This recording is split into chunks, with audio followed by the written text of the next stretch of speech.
Hello everyone. I hope you're doing well today. I'm Taffany and I want to welcome you to Tika's Gardens.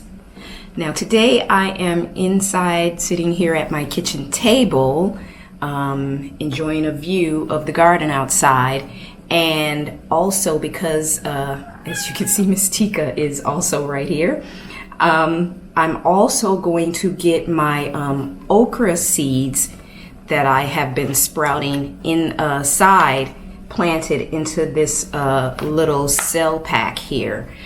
So what I usually do with my okra seeds is, well, first let me show you. I use a little plastic container, Tupperware style type container, and inside of this container I have paper towel that is damp, and I put the seeds inside here. I lay the bottom with paper towel that's damp. I put the seeds in, and then I lay a damp paper towel on top of it.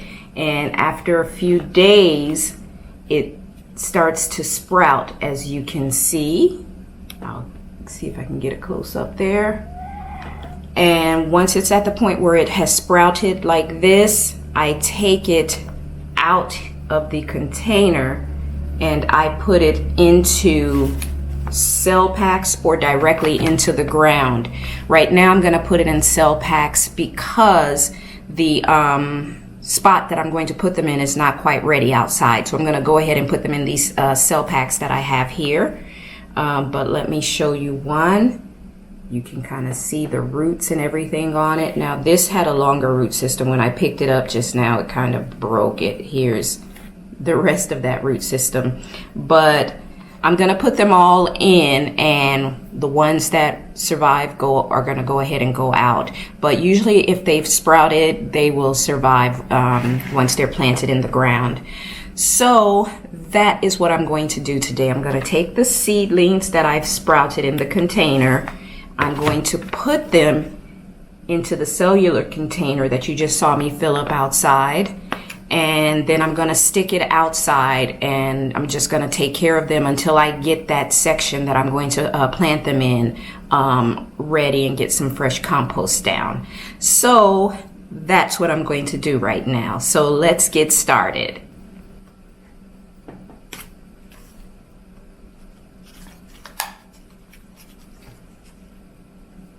So I'm just using my finger to make a hole in the cells. I have, let's see, 1, 2, 3, 4 sprouts. So I'll only need 4 of these cells. So I'm gonna use my finger to make holes. And then we'll put it in. You see the little black seed pods? They've sprouted out of the seed pods there. So just make sure you've got, you know, a good enough, here we go, root system on it. And we pop it in the hole, like so.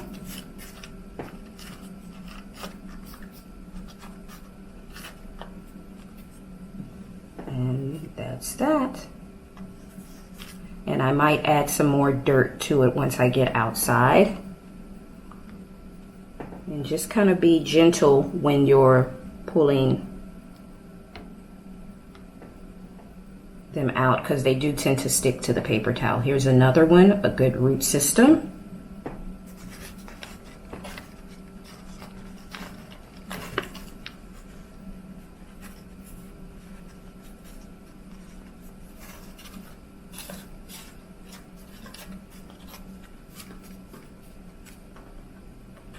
Go.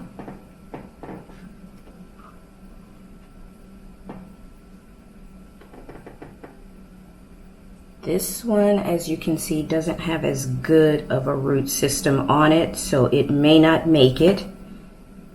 And it is still sprouting. The seed head isn't even fully off of it. But we're gonna go ahead and pot it up anyway. We'll see how it goes.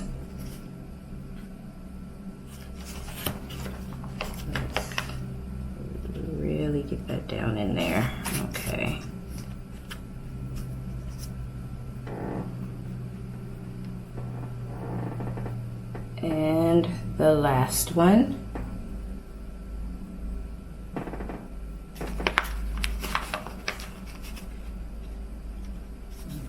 Get that up.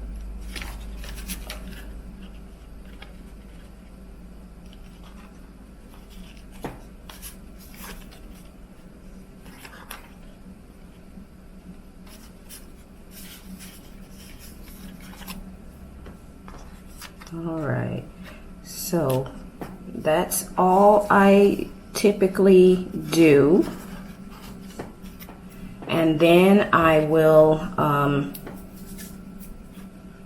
take this outside, water it, and that's it as far as these are concerned. And so all you need is just a little bowl. I got this from the Dollar Tree. I'm just using this little platter also from the Dollar Tree just to keep from getting my table dirty. I've got paper towel to the side just to clean up my mess. So when I start my seeds and I put them in here, I usually just leave them on the counter with the paper towel on top of it. The damp paper towel is on top, a damp paper towel on the bottom. I don't seal the lid, I just kind of put the lid on top of it, and I just put it on the corner somewhere on the out of the way here in the kitchen, and just let it sit until they sprout. And usually within a couple of days you'll see it start to sprout. These are about a week old, so this is, you know, what I got after about a week of letting them sit in the house. All right, so that's all I do with my okra seeds. Just sprout them inside, either put them directly in the ground like this, which I normally do, but like I said, the spot's not ready yet. So we're gonna put them in here and take care of them until I get the compost out. So let's go outside, get these watered, and then I'll also show you some of the planting that I did not record. I put some more coleus in the front garden. So let's take a look at that as well, and you know, give you an idea of how things are going up in the front garden. So let's water and then let's go take a look.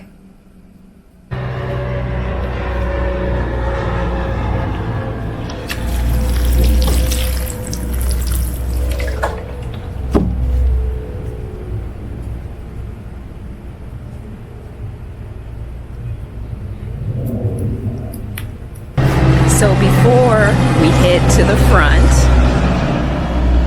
flying lessons. As I mentioned in other videos, I live near a private airport. But before we head to the front, let me show you where the okra is going to go. It's going to be back here in the vegetable garden. I did manage to get the last of that wood, the wood chips up. And so let me show you what that looks like. Okay guys, so I got the last of the wood chips up and started filling this section. So I'm going to have to get bags to fill this and the other. But that section back there where the wood chips were, that is where the okra is going to go. So I've got to get this raked and evened up and get some fresh compost back here. But this is where I'm going to be planting the okra, and as you can see, I've got daylilies lined along the very back of it. So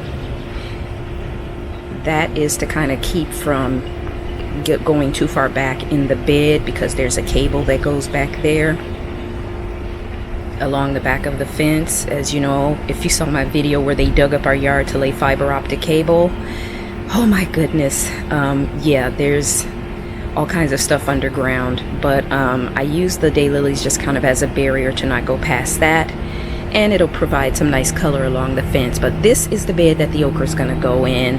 I'll be putting other vegetables in this bed as well, but yeah, I'll kind of probably line them along the back and do some smaller vegetables in the front, or any extra vegetables that I can't get into these beds and these front planting areas. But that's that. All right, so now let's head to the front garden and let me show you what else I got planted up there. I basically duplicated last year's planting with coleus along the kind of dark there. I duplicated last year's planting with the coleus along the foundation of the house in between the shrubs and stuff like that. So that's what I did. So let me turn the camera around so you can take a look at the plantings. Oh, one other thing. Before we do that, let me back it up. Take a look, guys. Look, guys, ta-da! All of the mess is gone. Yay, I've got the side of my house back. And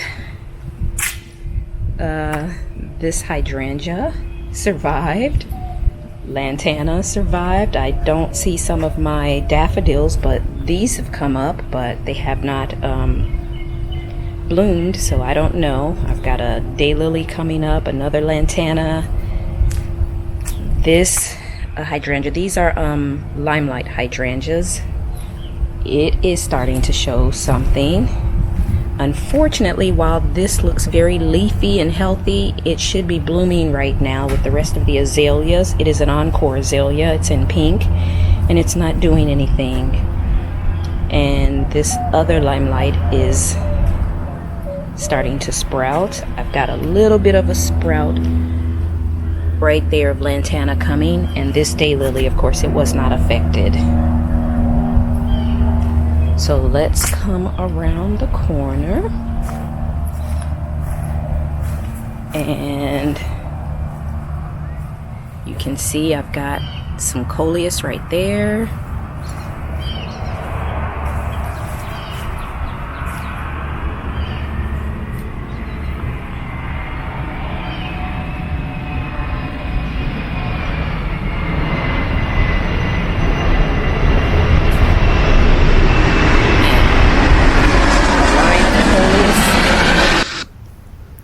Alright guys, well, there's a busy day at the airport near us. We've got private jets flying overhead and flying lessons, so we're just going to voice over from here. As you just saw, my white azalea is doing really great, but we're going to come over to this other side bed, and over here I have two more of the wizard jade coleus. I think that's going to be a really pretty pop of variegated green there to kind of brighten up that area behind the New Guinean patience.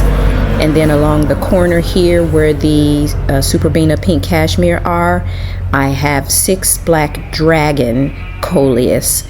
So as they grow, they'll touch and hopefully be a nice thick lush collection of coleus here. This is such a deep burgundy, almost black color, and I think it's going to be a nice backdrop for the Superbena pink cashmere. So that is what I planted. I've got 6 black dragon coleus on that side, and as coming back over to this other side, at the back area there is another 6 black dragon coleus with 4 wizard jade coleus flanking each side. So I'm gonna have a good collection of rich deep burgundies and pinks throughout the front garden this year. So hopefully it is going to look pretty. I think the color combination is really nice and I'm excited to see how it evolves.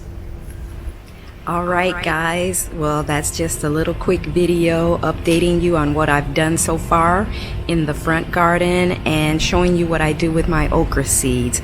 And I hope that is a little helpful for some of you who have been trying to grow okra and maybe have been unsuccessful. Start sprouting it in the house and then take it out to your garden.